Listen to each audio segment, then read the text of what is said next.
প্রতিবেশী কাতারের মতো জায়গায়, কাতার একটা মুসলিম কান্ট্রি হয়ে ওদের পান নুন খায়া ওরা বাঁচে, ওরা কোনোদিন মুসলিম বিশ্বের নেতা হয়ে আগাইবো না। আমাদের মুসলিম বিশ্বের নেতা একমাত্র আল্লাহ তাআলাই দিবেন, এই পৃথিবীর জমিনে দিবেন দিবেন দিবেন 100% দিবেন। আমাদের মুসলিমের বাঁচানোর একমাত্র আল্লাহ দিবেন, আছাড়া আর কোনো মুসলিম কান্ট্রি সৌদিগণ, কুয়েতগণ, কাতারগণ, মিশরগণ, জর্ডানগণ কেউ দিবে না। একমাত্র আমাদেরকে আল্লাহই রক্ষা করবেন ইনশাআল্লাহ ইনশাআল্লাহ। দর্শক আমরা কথা বলছি এই মুহূর্তে আরেকজনের সাথে কথা বলি। আসসালামু আলাইকুম আঙ্কেল, কোথা থেকে এসেছেন? জি, কোথা থেকে এসেছেন? আমি চকবাজার থেকে আসছি। চকবাজার থেকে এসেছেন? হ্যাঁ। ঢাকা থেকেই?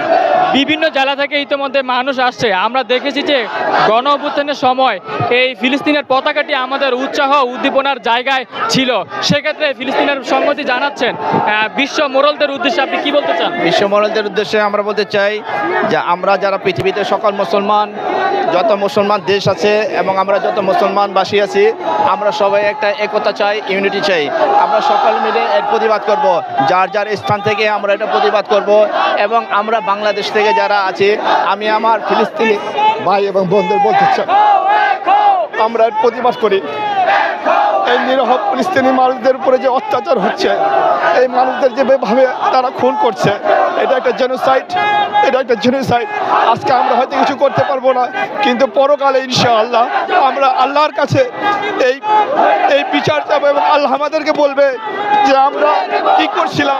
আজকে আমরা এখানে আসছি একমাত্র ফিলিস্তিনি ভাই বোনদের জন্য আসছি, আমাদের অন্তর থেকে আমাদের একটা সময় প্রতিবাদ করতে হবে।